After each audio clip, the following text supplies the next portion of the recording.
She laughed, the kind of laugh that makes people turn their heads. Sharp. Dismissive. It sliced through the low hum of the bar like broken glass. For a moment, I thought she was joking. Then I saw her friends glance at each other, waiting for my reaction, and I knew she wasn't. You really think I'd ever introduce you to my parents? That was the moment I stopped pretending everything was fine. But I should start before that night, before the laughter and the silence that followed it. Jessica and I met the way most things begin now, by accident, but through someone's Instagram story. A party, a friend of a friend, a spark that felt effortless. She was the kind of person who filled a room just by existing. Loud in the right ways, confident without trying, eyes that seemed to promise something more. I was the quiet one, the steady one. The one who'd hold your coat while you danced, who'd make coffee in the morning and remember how you took it. Somehow, that balance worked. At least I thought it did. Within weeks, she was in my kitchen, barefoot, arguing with the toaster. Her playlists filled the apartment. Her perfume clung to the couch. There were shoes by the door that weren't mine. Every small sign of her felt like proof that life was moving forward, that I was doing something right. We became a rhythm. Friday takeout, Sunday groceries, movie nights we never finished because she'd fall asleep halfway through. She'd leave notes on the fridge. Buy milk. Miss you. Love you. Simple things that felt real.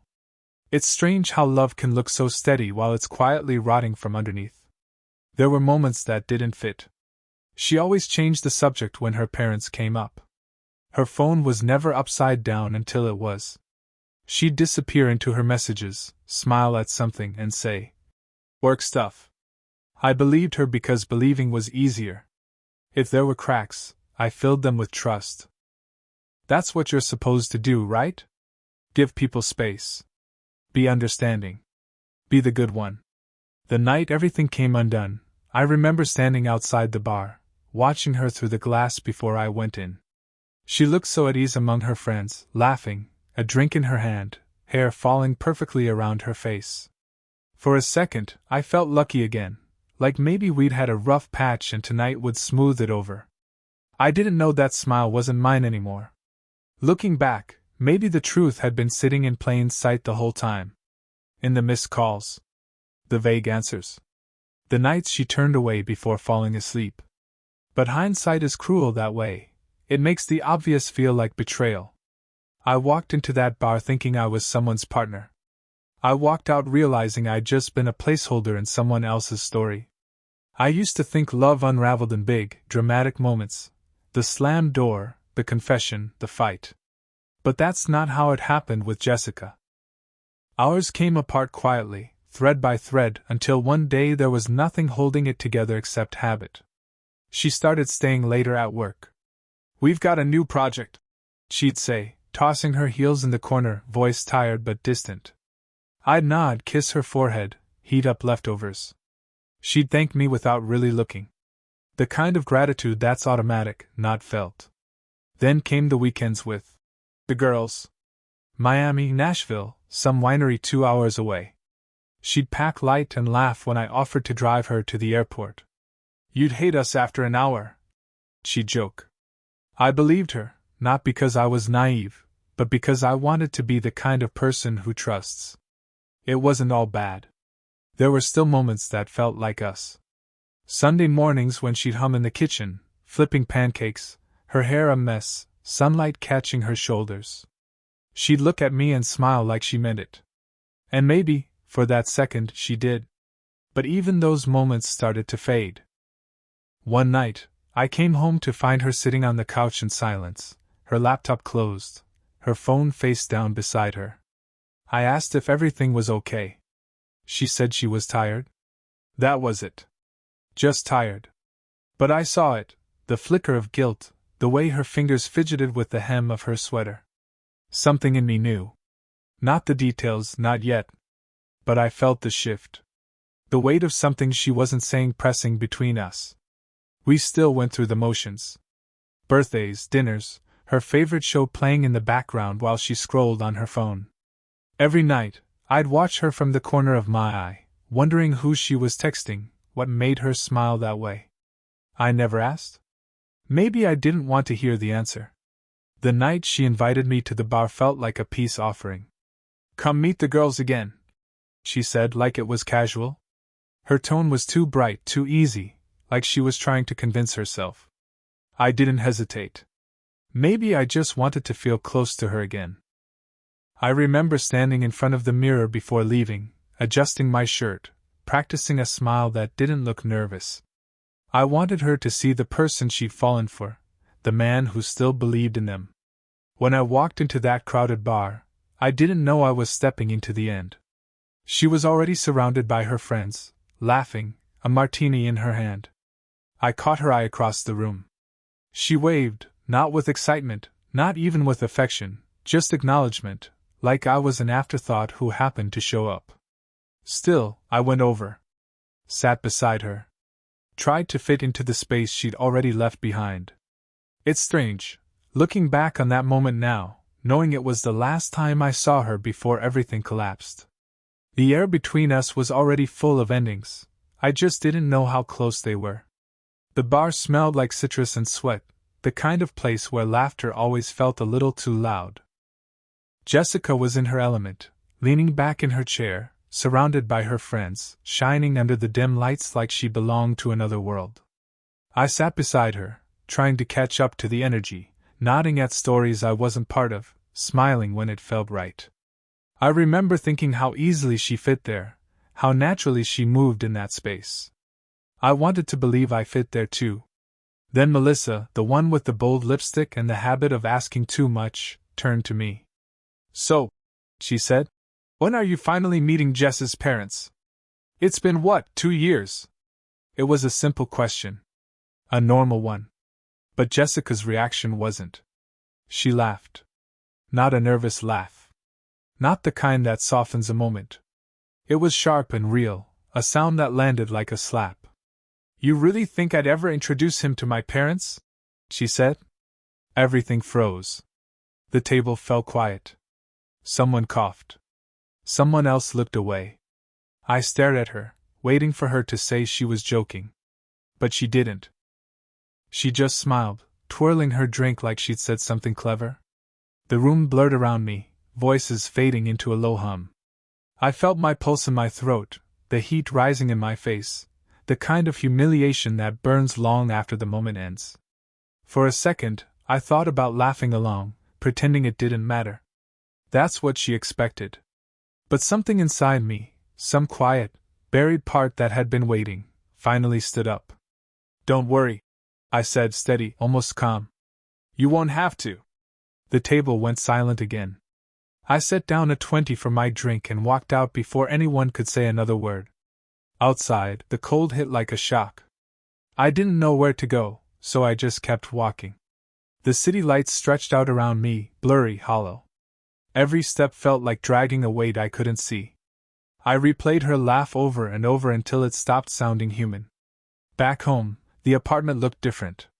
Empty in a way it hadn't been before. Her shoes by the door, her coffee mug in the sink, all reminders of a life that suddenly didn't feel like mine.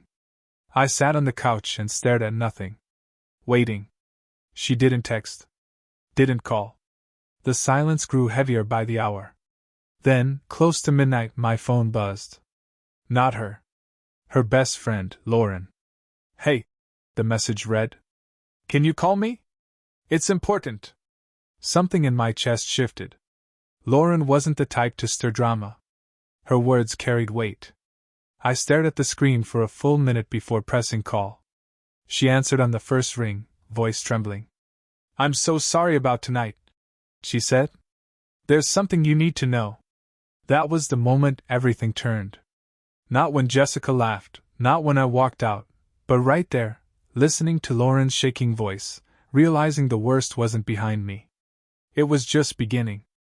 Lauren's voice cracked on the other end of the line. I could hear the hesitation, the kind that comes before a truth that changes everything. "She's been seeing someone," she said finally. "For months." The words landed like a physical hit. For a moment, I couldn't speak. The room seemed to tilt, sound thinning until all I could hear was my own heartbeat. Who? I asked. His name's Connor.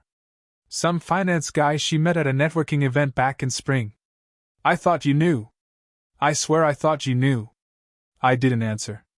My mind was already replaying every late night, every vague text, every weekend trip. They lined up too neatly now, each one a missing puzzle piece snapping into place. She told us you were basically over.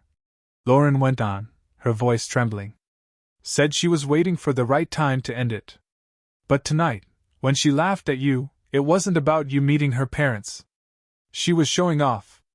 Trying to impress him. He was supposed to be there, but he cancelled last minute. I closed my eyes. The bar, the laughter, the eyes watching, it all made sense now. I wasn't her boyfriend that night. I was a punchline to a story she'd already rewritten without me. Lauren kept talking, apologizing, explaining, but her words blurred into static. My mind was somewhere else, back to the mornings when Jessica kissed me goodbye, to the nights she said she was too tired, to the way she used to fall asleep facing the wall. When the call ended, I sat there in the dark, phone still in my hand, the glow of the screen fading against my palm. I felt hollow. Not angry yet. Just emptied. The clock read 2:07 a.m. I hadn't moved. The apartment around me felt like a museum of someone else's life. Her jacket on the chair. Her perfume in the air. Every trace of her felt cruel now, like a joke I'd been too slow to get. By morning I was pacing. Anger finally caught up, steady and cold. I needed proof, not because I didn't believe Lauren, but because I needed something solid to bury the hope that still clung to the edges of my chest. Jessica and I shared a cloud account. Her idea once. 2. Save money. I sat at my desk, heart pounding, and opened my laptop. Her password was saved. One click. Then another. The screen filled with thumbnails, photos, videos, pieces of a story I was never meant to see. There she was. In another city. Another man's arms. The same smile she used to give me, now framed by hotel rooms and dinners and sunsets that weren't ours. I clicked through them one by one, numb, until I couldn't anymore. My hands were shaking. I closed the laptop like it burned. Outside, dawn was breaking. The world was moving forward. But I was stuck in the quiet between betrayal and decision, knowing the next time I saw Jessica, I wouldn't be the same man she'd left behind. She texted the next afternoon like nothing had happened. Hey, can we talk? I think you overreacted last night. Overreacted. The word sat there, cold and clean, as if it could shrink everything, her laugh, the cheating, the months of lies, into a misunderstanding. I stared at it until the letters blurred. Then I typed back, tomorrow. Coffee at Brewed Awakening. 2 p.m. When she walked in the next day, sunlight hit her just right, and for half a second, she still looked like the woman I loved.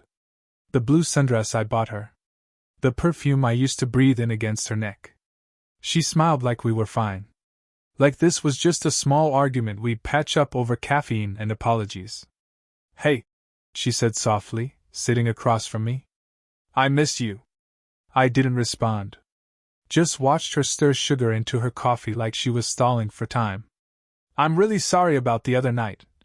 She started. It was stupid. I was drunk, showing off. I didn't mean any of it. I nodded slowly. Tell me about Connor. Her hand froze mid-stir. The spoon clinked against the cup. What? You heard me. Her face strained. The silence stretched. She opened her mouth, closed it again. Who told you that? It doesn't matter, I said. Just tell me the truth. She exhaled hard, like she'd been holding her breath for days. It's not what you think, she said automatically. I almost laughed. Then what is it? Her eyes filled, tears trembling on the edge. It just happened, okay? We met at an event. He was easy to talk to. You were distant, and I didn't mean for it to go this far. I was confused. I slid my phone across the table.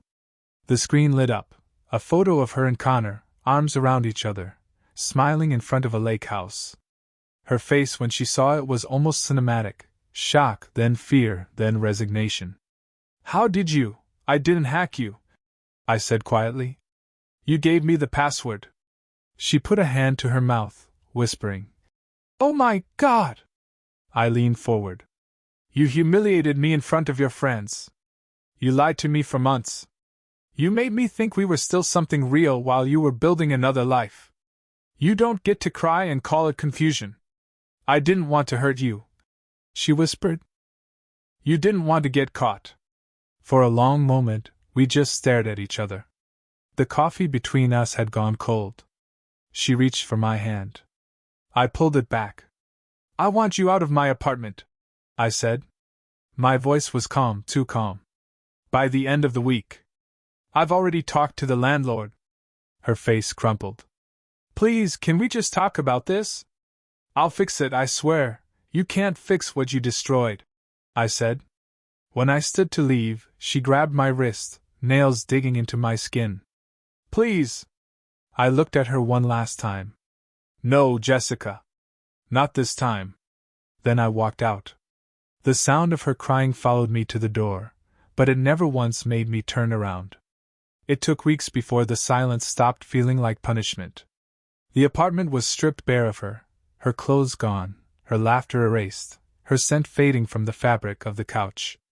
What stayed were the ghosts, the memory of her keys hitting the table, the echo of her voice calling my name from the kitchen. I didn't replace anything for a long time. The empty space felt honest. For the first time in months, I could hear my own thoughts. They weren't kind, not at first. They circled guilt, anger, confusion. Every word she said replayed in fragments. "I didn't mean to hurt you." I was confused. I used to replay them like evidence, trying to find some version that would make it make sense. But love doesn't leave explanations, it leaves echoes. One night, I went down to the pier where we used to sit. The same wooden boards, the same restless waves. I used to come here with her to talk about the future, back when I still thought futures could be shared. That night, I came alone, a thermos of coffee beside me, the city lights trembling on the water. For a while, I just listened. The sea had its own kind of mercy. It didn't care who was right or wrong. It just kept moving. I opened my phone, scrolled through the messages I'd never deleted. There was one from her I'd never answered, sent days after the breakup. "You were the only person who ever really saw me." Maybe that was true. But sometimes, being seen isn't enough to save someone. I typed a reply. Then deleted it. Some things don't need closure, they need distance. As weeks turned into months, life began to grow around the quiet. I started running again. I bought new furniture. I learned the small art of making breakfast for one. It wasn't happiness, not yet, but it was something solid, something mine. One afternoon, I ran into Lauren at a bookstore. She looked surprised but smiled softly. "You seem better," she said. "I am," I told her. And it was mostly true. Before leaving, she hesitated. "For what it's worth," she said, "she's not with him anymore." "Guess that ended too." I nodded. "It always does when it's built on lies." Outside, the wind had that clean, late autumn chill. I stood there for a while, watching the lights shift across the street, people moving in and out of their own stories. That's when it hit me, the real ending wasn't about her leaving. It was about me finally walking out of the version of myself that kept waiting for her to come back. When I got home, I threw out the last of her things, a single photo stuck at the back of a drawer. I watched it curl in the trash, edges folding in like a memory giving up its shape. I poured myself a glass of water, sat by the window, and watched the city breathe. Somewhere inside, the ache had turned quiet. Not gone, just softer. And for the first time, I didn't miss her. I missed who I was before I met her.